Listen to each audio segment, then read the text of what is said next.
Buenas tardes. Estamos en el marco de las 29ª Jornadas Blascabrerianas por los actos de recepción de nuevos académicos dentro de esta sección de las jornadas de recuerdo y homenaje a Blas Cabrera en Lanzarote.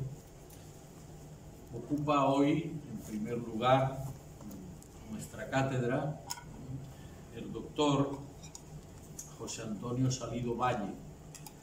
Él es, bueno, vamos a decirlo mejor, ha sido un prestigioso cirujano activo y, como es tradición en la medicina española, pues forma parte de un nutrido grupo de egregios médicos cultos en los ámbitos prioritariamente de la cultura, de letras, si queremos decirlo así, de la historia, la literatura y el arte. José Antonio, aparte de médico cirujano de prestigio, como me he referido, pues forma parte de esta estirpe de médicos en las que algunos tenemos como referentes a Gregorio Marañón y a Laín Entralgo, a quienes en concreto pues yo tuve el honor de conocer, saludar, ¿no?, en Cádiz, de la mano de José María Pemán, que era uno de mis vecinos próximos, y tuve el disfrute de Gregorio Marañón pues, el año antes de que él falleciera, y además en conferencias de los cursos de verano de la Universidad de Cádiz de manera especial, hablando de la América española. El doctor Salido, ¿no?, es doctor en medicina, es doctor en filología y es doctor en historia. Nos ingresa hoy en la academia pues un tridoctor de alta envergadura y además es jerezano, ¿no? Pero es jerezano que ha estudiado la carrera de medicina, ¿no?, y siendo además académico de la Academia, la Real Academia de Medicina de Cádiz. Tenemos pues un nuevo, ¿no?, académico pues que prestigia nuestra academia y que además está presto, obviamente, al compromiso que todos nuestros académicos están adquiriendo para difundir la Academia de Ciencias, Ingeniería y Humanidades de Lanzarote. Sé bienvenido, somos todo oídos, ¿no?, y estamos prestos a atender a tu discurso sobre la trimilenaria Cádiz, madre de la cirugía moderna y contemporánea española. Con la venia.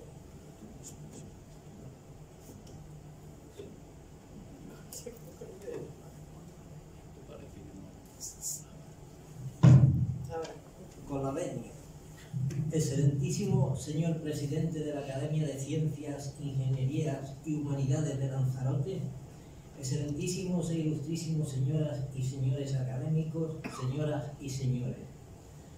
Aunque se me ha pedido que sea parco en palabras, que lo haré, sería descortés no dar respuesta a la laudatio de nuestro presidente, pero este agradecimiento no parte solo del laudatio, sino de una mañana de verano de 2016 en la Plaza de Ópera de Madrid, en que le comuniqué que le habían nombrado nombre del vocal del nombre de la tribuna de mi tesis sobre el padre Colón.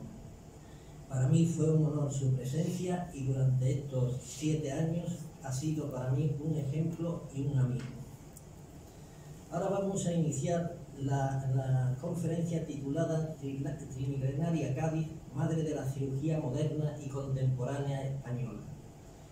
Antes de meternos en materia, quiero decirles que aunque soy jerezano, para mí Cádiz es una de mis ciudades más queridas, con Jerez, Madrid y Ciudad Real. En ella estudié la carrera que para mí fue inolvidable y tengo el honor de ser académico correspondiente de mérito de su Real Academia de Medicina y Cirugía. Y este cariño que tengo a Cádiz, que aúna a su historia de 3 milenios, la resume su historiador Adolfo de Castro en estos términos.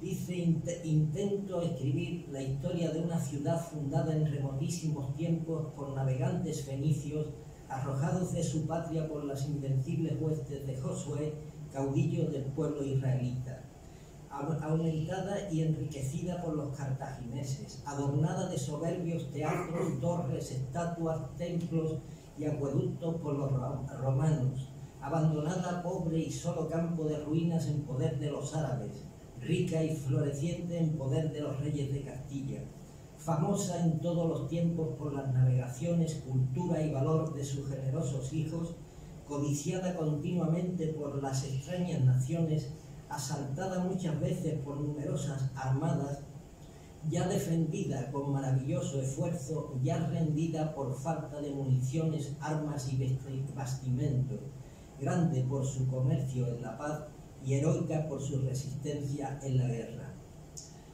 A la vista de lo que nos dice Adolfo de Castro, yo les debo contextualizar la historia que alberga Cádiz de los antecedentes del Real Colegio de Cirugía de la Armada y los de su fundación hasta el día 10 de octubre de 1843, fecha en que se clausuraron los Reales Colegios de Medicina y Cirugía.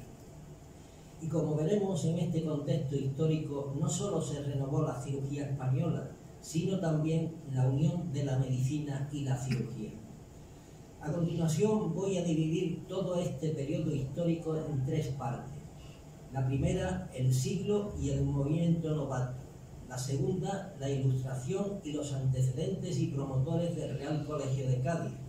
Y en tercer lugar, el Real Colegio de Cirugía de la Armada de Cádiz. Y ahí también veremos los hechos históricos más importantes, lógicamente, del siglo XVIII y del siglo XIX hasta 1843, en que se suprimieron los colegios de medicina y cirugía, como ya hemos dicho. Empezamos lo primero por el siglo XVII y el movimiento novato. Veremos que se ha querido presentar como verdadera injusticia al siglo XVII como una auténtica edad media de las ciencias y de las letras, sin pensar que sin ellas, sin la Edad Media, no se hubiera producido el Renacimiento en su esplendor y sin el vigor del siglo XVII tampoco se habría generado la Ilustración.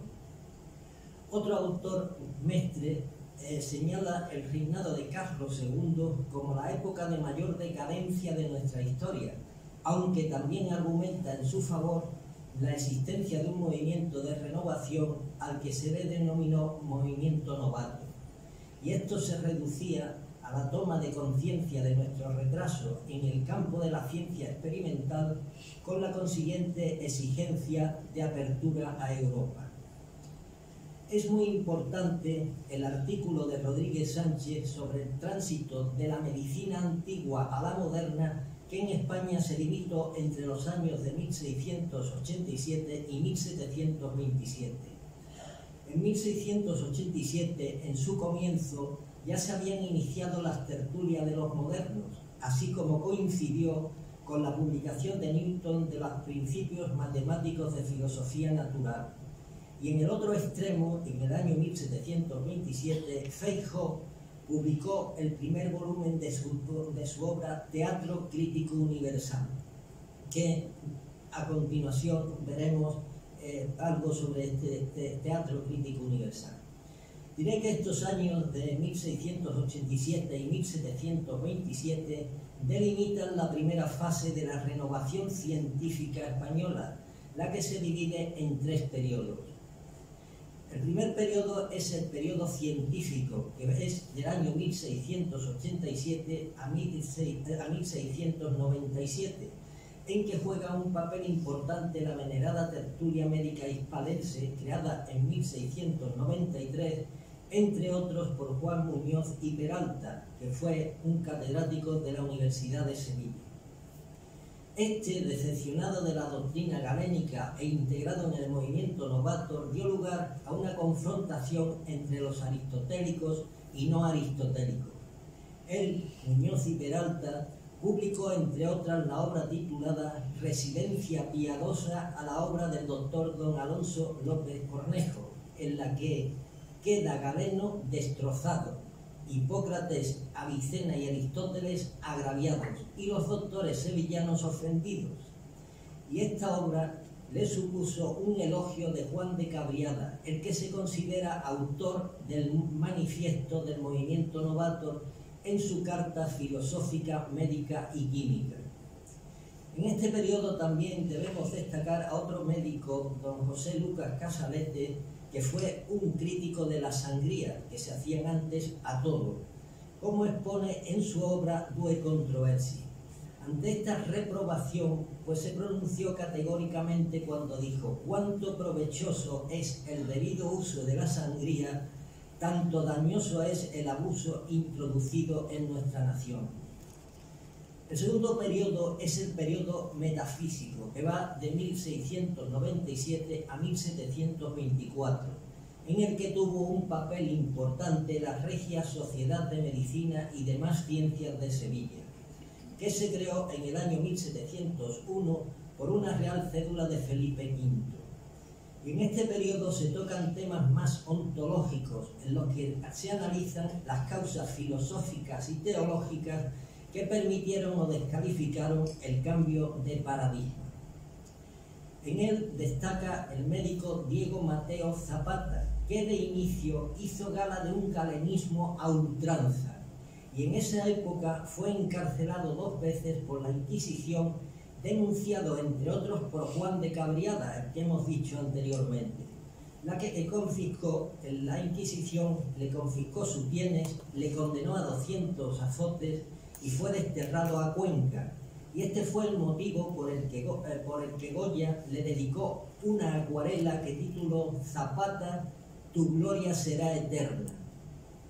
Pero años después, tras un vuelco radical, se hizo un adalid de la renovación, y su obra póstuma, Ocaso de las formas aristotélicas, fue publicada en el año 1745 en su obra cumbre.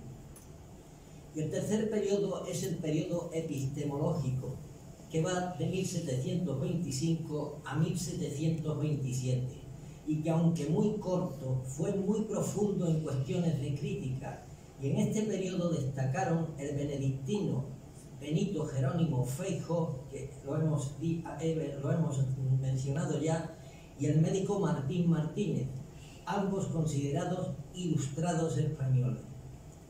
Se debe destacar que el padre Feijoo, en su discurso quinto de su obra Teatro Crítico Universal, antepuso la figura del cirujano frente al médico, que en su época eso era inconcebible, dado la primacía que entonces tenía el médico sobre el cirujano.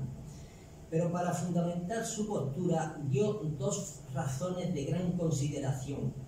La primera, porque la utilidad del cirujano es evidente y visible, y la del médico muy incierta. Y la segunda dimana de la primera, y es que los grandes créditos del cirujano nunca son falaces, y los del médico frecuentísimamente. A esto añadió Feijoo que era notable la falta de cirujanos en España, lo que se debía a su baja estima, y todavía menos algebristas, que eran los que trataban los esguinces y las fracturas, de los que él conoció, Feijoo, solo a un algebrista. Y tenemos a Martín Martínez, que fue profesor de anatomía del Hospital General de Madrid, y en su espíritu renovador, tanto del galenismo como del aristotelismo, publicó su obra Anatomía completa del hombre, e hizo una admonición por no hacerse disecciones en los hospitales, dado la tolerancia de los superiores y la propensión de los súbditos, se dice súbdito, creo que deben decir alumnos, al estudio más fácil y menos penoso. Y esto fue un error imperdonable, ya que dice Escribano, era un catedrático de anatomía del primer tercio del siglo XX, que dice que la anatomía es la ciencia fundamental, la base inmutable y el pilar más firme y seguro de la buena cirugía. Y con esto ya pasamos al segundo punto, que es la ilustración y antecedentes y promotores del Real Colegio de Cirugía de la Armada. Como hemos visto, los dos últimos autores mencionados en el periodo anterior, Feijóo y Martínez, se consideran ilustrados, pero no novatores, lo que nos hace podernos situar abiertamente en la Ilustración. Este paso, que nos sitúa en un movimiento ilustrado, alcanza todas las cotas de libertad en los espíritus más elevados, pero no llega de forma directa al pueblo, de ahí la denominación de despotismo ilustrado. Y esta situación, que se resume en todo por el pueblo pero sin el pueblo, exigió un libro donde resolver dudas, un diccionario del saber que fue la enciclopedia. Cuando se habla de la Ilustración española, pues se considera su inicio con la llegada de los Borbones en el año 1700, en concreto con Felipe V, y se mantiene hasta la invasión francesa en el año 1808. Alcanzó su cenit en el reinado de Carlos III, cuya muerte fue en 1788, marca una inflexión realizada con la Revolución Francesa de 1789, en que, amén de entrar en la edad contemporánea, en la que todavía estamos, se apagan las luces de la razón para incrementar el absolutismo monárquico. Y a esta Ilustración española la impulsó el deseo de modernización para mejorar la calidad de vida de los ciudadanos. Y lo novedoso del proyecto es la vuelta al empleo de la ciencia en su desarrollo, como ya se había hecho en el siglo de oro.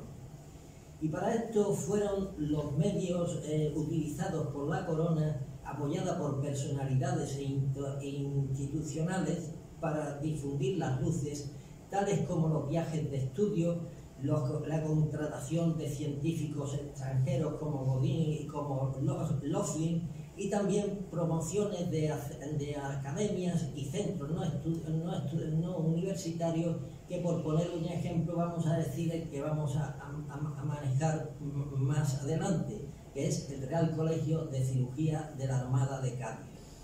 Y coincidiendo con la Guerra de Sucesión, Felipe V promulga su decreto de nueva planta entre 1717 y 1714, y en su periodo de influencia italiana, promovido por Isabel de Farnesio, segunda esposa del monarca, se elevaron a cargos importantes los hermanos milaneses José y Baltasar Patiño, y el español don Zenón de Somodevilla, futuro marqués de la Ensenada. La reforma de la Marina, que era lo más importante, no se inicia hasta la culminación de la Guerra de Sucesión, nombrándose por Real Orden de 28 de enero de 1717 a don José Patiño como Intendente General de la Armada. El propósito del monarca era que fuera la planta fuera para la Marina con el comercio, pero colocando a Cádiz en su centro y ordenándole a Patiño residir en Cádiz.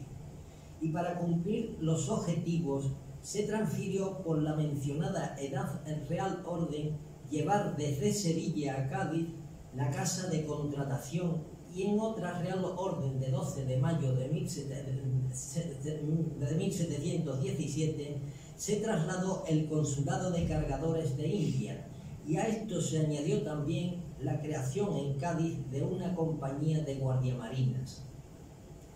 Con ello, Cádiz y su bahía quedaron convertidos por ley en plataforma de las futuras reformas y eje de la nueva política naval y comercial de los Borbones. Y a todo esto podemos decirnos que, a la vista de todo ello, ¿por qué Cádiz fue la ciudad elegida?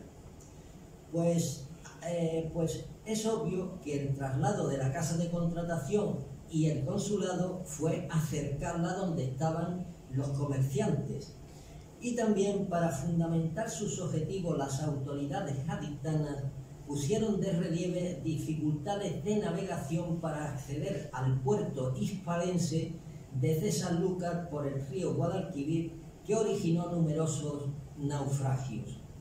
Y todo esto sin olvidar que lo tenemos que tener muy presente, que Cádiz, durante la Guerra de Sucesión, apoyó incondicionalmente la causa borbónica. ¿Y quiénes fueron los promotores del Real Colegio de Cirugía de la Armada y sus motivaciones? Pues diremos que el primero ya citado fue don José Patiño, intendente general de Mar y Tierra. El siguiente fue don Juan Lacombe, que llegó a Cádiz en el año 1718 como cirujano mayor de la Armada y fue responsable de llevar a cabo la radical reforma por instrucción de 16 de junio de 1717 dictada por Patiño. Y en el año 1727, pues Lacombe creó el Colegio de Practicantes de la Armada.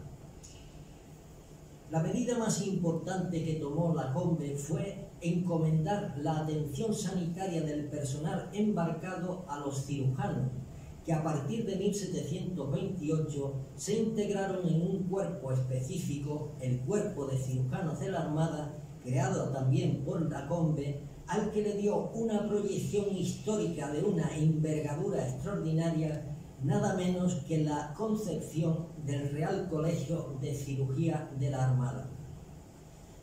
El siguiente fue don Zenón de Somodevilla, que fue también marqués de la Ensenada, y fue muy apoyado por Patiño, tan apoyado que tuvo una formación que fue verdaderamente vertiginosa.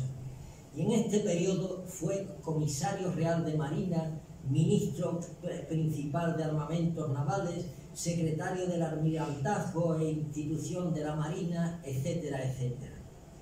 Y el siguiente, pues, es el que más se acerca a nosotros, a los cirujanos, que es el de don Pedro Virgili, que era el cirujano mayor del Ejército de Tierra, al que conoció Lacombe en el año 1725 en el segundo sitio de Gibraltar, al estar destinado en el Hospital de Algeciras. Tras participar de Lacombe el proyecto en el año 1727, el proyecto que tenía, aceptó el plan e ingresó Virgili en 1728, al año siguiente de decírselo Lacombe, en el Cuerpo de Cirujanos de la Armada. Y Virgili pues fue promotor, pero también fue creador de los colegios de Cádiz y Barcelona. Y por último, el protocirujano Perchet, que se unió a la iniciativa de Lacombe y Virgili. Y todos estos, pues ellos consiguieron que el rey Fernando VI sancionara los estatutos del Real Colegio de Cirugía de la Armada de Cádiz con fecha de 11 de noviembre del año 1748. Y ahora pasamos ya a la tercera parte, que es un poco más extensa, que es el Real Colegio de Cirugía de la Armada de Cádiz. El Real Colegio de Cirugía de la Armada de Cádiz dio la luz en el Cádiz de 1748 y en el reinado de Fernando VI, siendo el director y cirujano mayor de la Armada Pedro Virgili. Ante el éxito conseguido en Cádiz, se crearon los colegios de Barcelona en 1760 y el de San Carlos de Madrid en el año 1787, en el reinado de Carlos III, siendo sus creadores, se refiere a los colegios, creadores de Virgili y Gimbernat respectivamente. Y el anticipar esto es para que desde ahora contemplemos como primigenio el Real Colegio de Cirugía de Cádiz, y los de Barcelona y Madrid fueron herederos del gaditano. Y en estos inicios, ¿dónde estaba Lacombe? Porque lo hemos dejado fuera. Pues desgraciadamente, el día 31 de diciembre de 1748 se declara oficialmente su fallecimiento. Y esto motivó que el 4 de enero de 1749, por real orden de Fernando VI, se le confirió a Virgili el empleo de cirujano mayor de la Armada y la dirección del colegio. ¿Y cómo fueron los inicios de ese colegio? Lo tenemos que hacer muy resumido por el tiempo.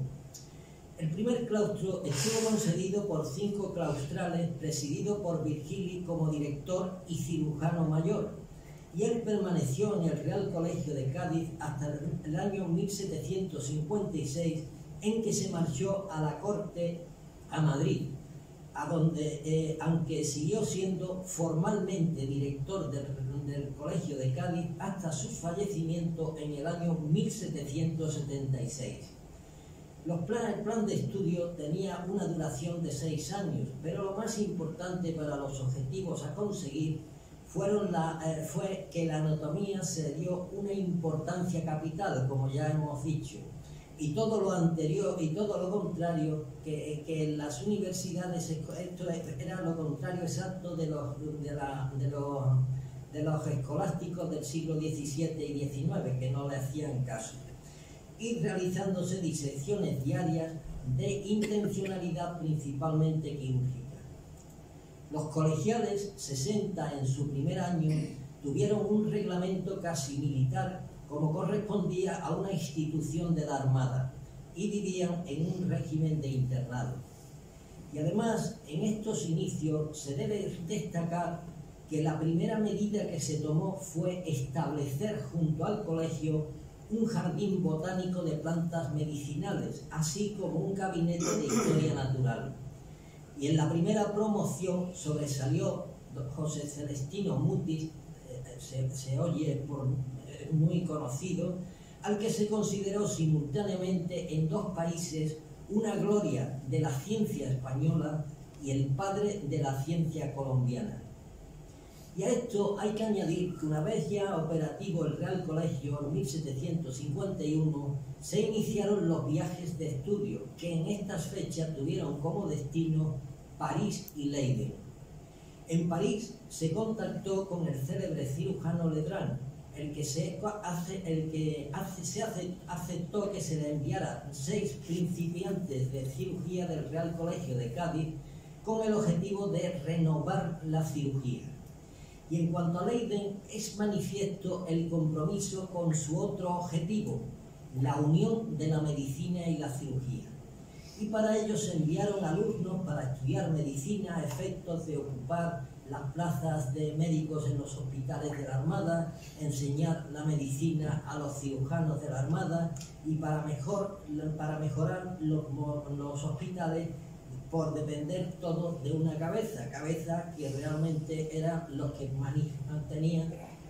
conocían el tratamiento de los cirujanos y de los médicos. Y algunos de estos pues fueron enviados a Bolonia para completar su formación con el grado de doctor. Y los jueves, ya para finalizar de esto, los jueves se celebraban unas asambleas literarias, lo que hoy llamamos sesión clínica o sesión científica, a la que debían asistir todos los profesores y alumnos del Real Colegio y los cirujanos navales francos de servicio. Y ya pasamos a los hechos históricos, empezando por el siglo XVIII. El primer problema que se planteó fue el protomédico José Suñol en 1755, que como protomédico de mar y de tierra manifestó su enojo por ser marginado en la fundación del Real Colegio de Cádiz, donde además de no disponer de las vacantes de ambos cuerpos militares. Y este disentimiento Suñol lo dirigió al secretario de Estado Ricardo Gual, el cual lo archivó y lo dejó sin ninguna consecuencia. De hecho, Fernando VI en el 1758, como reconocimiento de la labor llevada a cabo por el Real Colegio de Cirugía de la Armada, dispuso que tuviera la potestad de conceder el grado de bachiller en filosofía a sus colegiales, que en la práctica equiparaba el nuevo centro docente a las universidades mayores del reino. Y diremos que a partir de ese momento, quizás por la réplica del monarca, no se volvieron a producir intromisiones por parte del protomedicato que afectaran a la Armada. Estando todo bien en el Real Colegio de Cirugía de la Armada, sorpresivamente se recibió un informe del protocirujanato de 10 de marzo de 1785, firmado por Gimbernat, Jorge Caballero y Vicente Sánchez, que desautorizaba el sistema de enseñanza del Real Colegio Gaditano. En principio sorprendió el pronunciamiento de Gimbernat, que había sido incluso alumno del Real Colegio, pero posteriormente se entendió o se quiso entender que respondía a un deseo de mejorar la formación de los cirujanos, así como un control de la profesión en todo el reino. Y desde esta perspectiva pudo permitirse que el plan trazado probablemente por Lacombe y con Virgili, que era la unión de la medicina y la cirugía, no fue posible en los primeros años, y lo va a ser en el año 1791, lo que Ferrer denominó el milagro de Cádiz. Fueron 3 personajes de gran prestigio, catedráticos del Real Colegio, Vicente Lubet, José Selvareza y Francisco Canivel, los que le remitieron la propuesta de las ordenanzas a Carlos IV, las que fueron aprobadas por el monarca en San Lorenzo del Escorial el día 13 de noviembre del año 1791. Esto originó la unión por primera vez en una misma carrera, en un mismo profesional de la medicina y de la cirugía, motivo por el que se empezó a denominar el Real Colegio de Cádiz como Real Colegio de Medicina y Cirugía de Cádiz, suprimiéndose lo de la Armada, aunque todavía dependían de la Armada.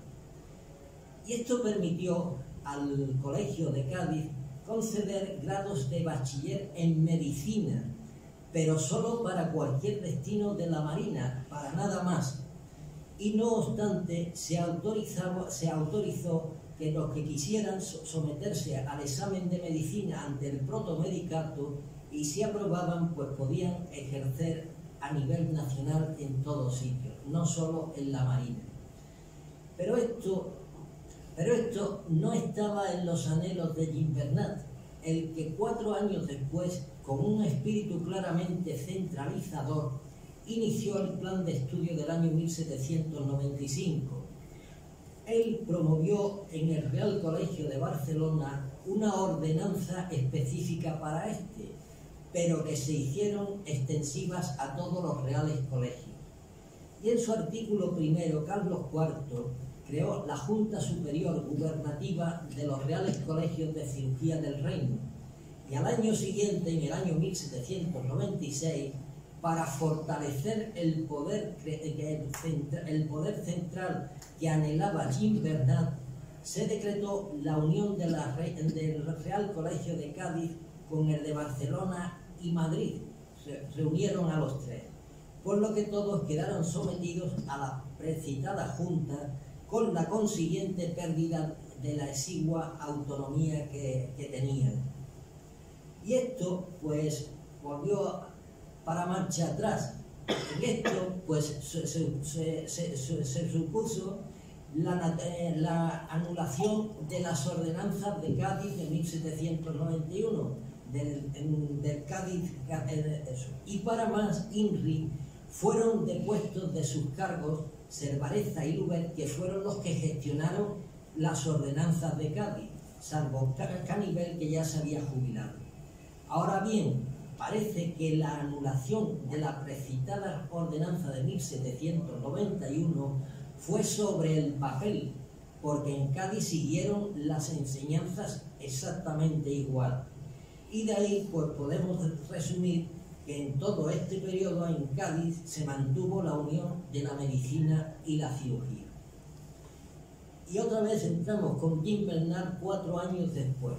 Y 4 años después creó el plan de estudio de 1799 por Real Orden de 12 de marzo, con el que se fusionaron los estudios de medicina y cirugía. Y sus instituciones, como fue en el Cádiz, pues se denominaron también ya Reales Colegios de Medicina y Cirugía.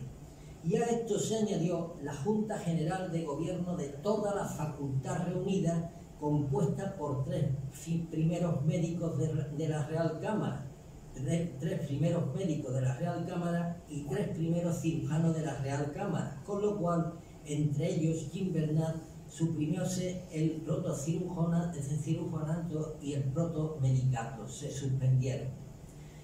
Pero esto originó unos problemas de todo tipo impresionantes, y esto hizo que los condujeron a que una real cédula del 28 de septiembre de 1801 se derogaron el plan de estudio y la Junta General de Gobierno de la Facultad reunida, y de otra parte se tuvo que restablecer el protomedicato. Y aquí, como vemos, estamos ya en la unión del siglo XVIII y del siglo XIX, pues estamos hablando de 1801 y 1799 y tal. Pues diremos que para iniciar este periodo del siglo XIX quizás resulte desalentador, como lo contempla Laín Entralgo en su Historia de la Medicina, cuando dice que en España la situación del saber médico de la primera mitad del siglo XIX fue singularmente triste. Cabe destacar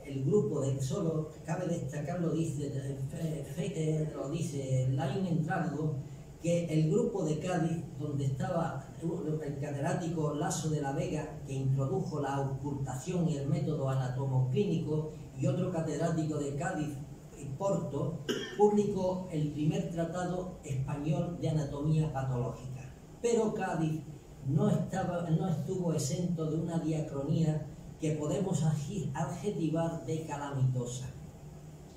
La decadencia en este inicio de siglo fue multifactorial. La epidemia de fiebre amarilla de finales de julio del año 1800, con una mortalidad enorme de Cádiz, y también de los colegios, del colegio de Cádiz, pues fallecieron 24 colegiales, el director y el catedrático de botánica. También se deshizo, esto ya lo hemos dicho, la labor unificadora de Gimbernat, ya al derogarse el plan de estudio del año 1799. También el trasiego de profesores a otros colegios para ocupar cátedras, y también una indiferencia ante todos los problemas ajenos, refiriéndose a los gastos de colegios que tuvieron una vida muy efímera, y por eso no lo hemos considerado en esta conferencia. Y como se pretendía por Gimbernat, se instauró un sistema de gobierno centralista. Bien, pues una vez visto esto, hecha esta pequeña visión de nuestro inicio médico del siglo XIX, pasamos de nuevo a nuestros planes de estudio, que en concreto al de 1804, el que se inicia en la Real Cédula de 6 de mayo, Carlos IV, en el prólogo de la misma, hace una verdadera defensa de la cirugía, en la que aprueba y ratifica, de nuevo lo digo textualmente, que la Real Junta Superior Gubernativa de los colegios de cirugía ha de continuar conociendo con total independencia y absoluta separación en todo lo concerniente a la enseñanza y gobierno económico de su facultad. De ahí que los cirujanos se emanciparon del protomedicato y de las facultades de medicina. Y para sintetizar y finalizar este plan de estudio de 1804, como veremos, se mantuvo hasta el plan de estudio de 1827, es decir, estuvo 23 años en activo, salvo un pequeño periodo del trienio liberal en que estuvo vigente el proyecto liberal sobre la ciencia y las universidades aprobado en las Cortes de Cádiz. En relación con el proyecto liberal en las Cortes de Cádiz, se emitió el día 7 de marzo de 1814 el dictamen en que los diputados manifestaron que la medicina y la cirugía reunidas se enseñara en los colegios ya existentes y limitarse exclusivamente a dichos colegios, es decir, no ir a la universidad. Pero un mes después, tras el manifiesto de los persas, el día 12 de abril de 1814, se legitimó la restauración fernandina, la que sirvió de base a su régimen absoluto, por lo que se mantuvo el plan de 1804. Y en el trienio constitucional, que ya sabemos que va de 1820 a 1823, solo se pudo aplicar el proyecto liberal de forma fugaz del día 19 de junio de 1821 al 1 de octubre de 1823. Y en este momento ya les debo presentar a quien unió definitivamente la medicina y la cirugía. Y este fue don Pedro Castelló y Ginesta. Este catedrático del Colegio de Cirugía de San Carlos, en el año 1824, al finalizar el trienio constitucional e iniciada la década absolutista, también llamada ominosa, es decir, abominable, fue depuesto de su cátedra del Real Colegio. Pero acaeció que al año siguiente, en el año 1825, Fernando VII sufrió un grave ataque de gota, motivo por el que se le llamó a Castelló para que le tratara. Y esto lo hizo de inmediato y con un resultado exitoso, por lo que en agradecimiento el rey, Fernando VII, pues se le nombró médico de cámara. Entrando ya en el plan de estudio de 1827, ya vamos acabando, en que se derogó los de 1804, como hemos dicho anteriormente. En el reglamento de 30 de junio de 1827 se unieron definitivamente la medicina y la cirugía en los reales colegios de medicina y cirugía, y se volvió a constituir la Real Junta Superior Gubernativa de los reales colegios de medicina y cirugía. La enseñanza de la medicina en el seno de los colegios era de 5 años más un sexto para el estudio de la clínica.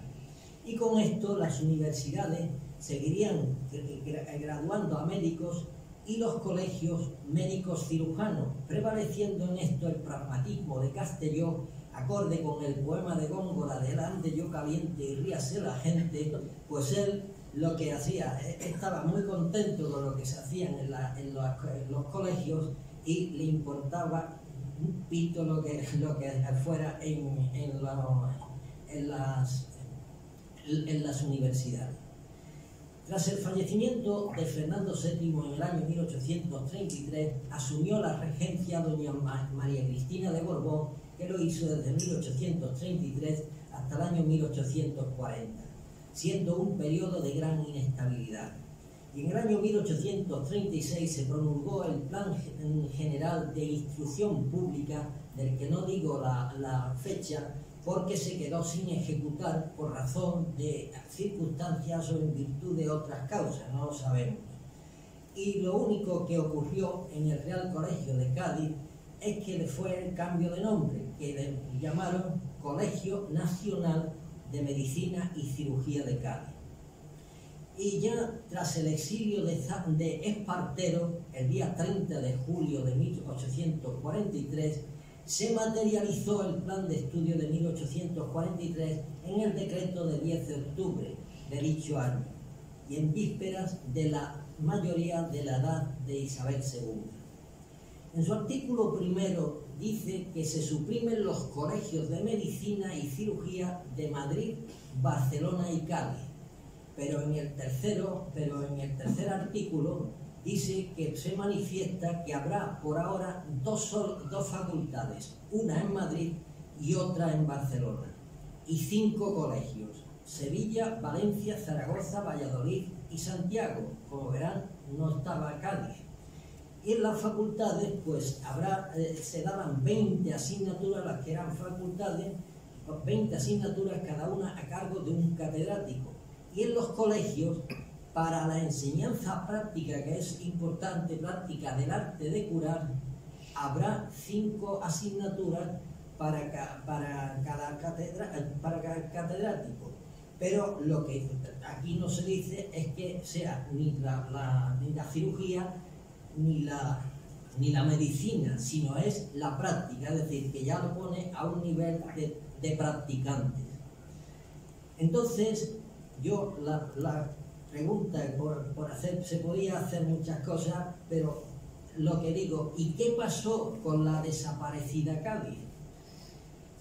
Pues en relación con Cádiz, en menos de un mes, del decreto de 10 de octubre de 1843, es decir, menos de un mes, curiosamente se promulgó la orden de 6 de noviembre de 1843 del gobierno provisional, en que se suspende por este año la supresión del Colegio de Medicina y Cirugía de Cádiz. Y esta supresión debió suponer su constitución en facultad de forma implícita, ya que en la Real Orden de 4 de octubre de 1844 se nombran profesores agregados en la Facultad de Ciencias Médicas de Cádiz. Y esto se hizo con arreglo a lo dispuesto en el artículo 14 del decreto de 10 de octubre de 1843, pero tan solo en Cádiz y por encima de todos los colegios, incluido el de Sevilla, que ese ya fue también echado para mucho tiempo. Diremos que esta legalización de la Facultad de Ciencias Médicas de Cádiz, según Ferrer, se debió a la defensa en Madrid de las fuerzas vivas de la capital gaditana, que encomendaron este cometido a don Antonio Ruiz Tagle. El resultado de esto fue la Real Orden del 17 de julio de 1844, comunicada al director del Real Colegio de Cádiz, don José Benjumeda, por la que se quedó constituida la Facultad de Ciencias Médicas de Cádiz. Y ya para terminar, me recuerda al polímata Goethe, el hombre más grande, como se le ha dicho, de las letras alemanas, que entre sus cuantiosos conocimientos era doctor en Derecho, y decía que había dos poderes pacíficos, el derecho y la astucia. Y a la vista de lo dicho por Goethe, don Antonio Ruiz consiguió la Facultad de Ciencias Médicas de Cádiz sin luchas, sin discordias y sin oposición. He dicho.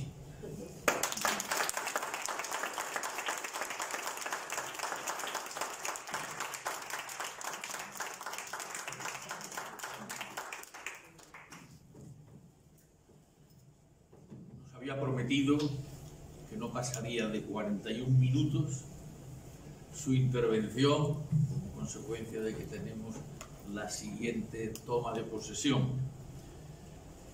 Ha hecho un estudio completamente original, sobre todo una trayectoria de su tesis doctoral en Historia que presentó en la Universidad de Alcalá.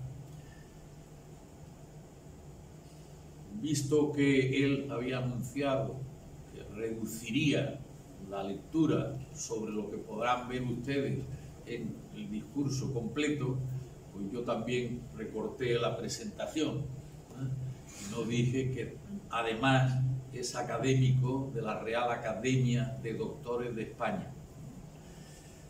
Bueno, pues tenemos la enorme fortuna de contarlo entre los miembros de nuestra Academia de Ciencias, Ingeniería y Humanidades.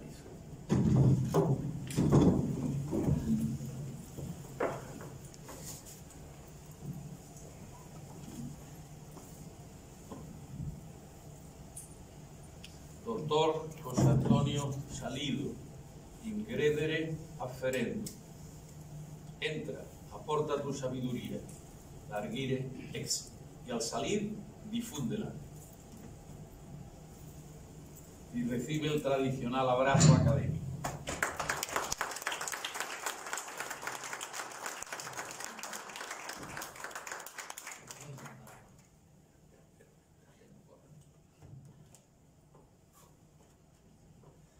El secretario de la Academia va a dar lectura al diploma certificado.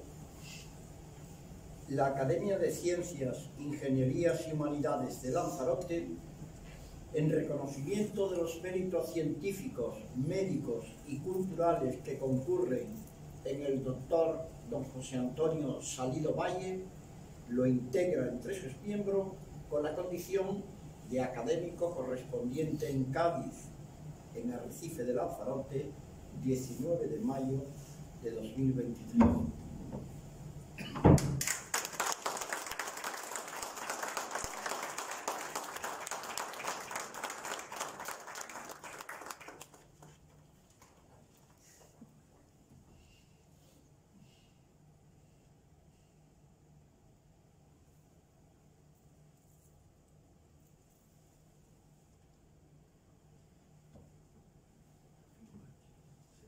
proceder a las firmas.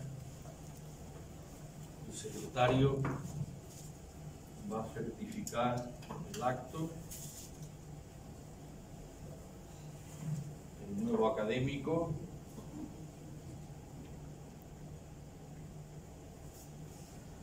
Le damos el visto bueno.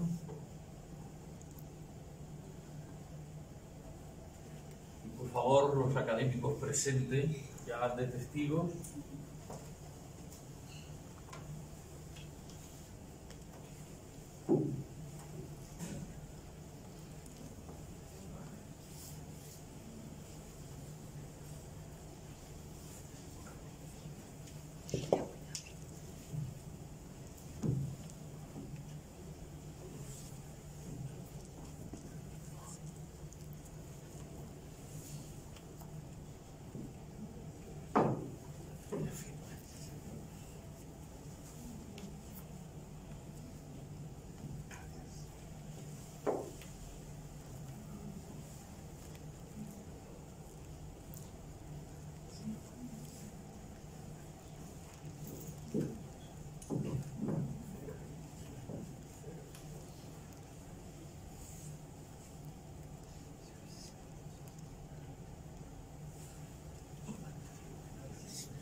Muy bien, pues muchísimas gracias. Perdón.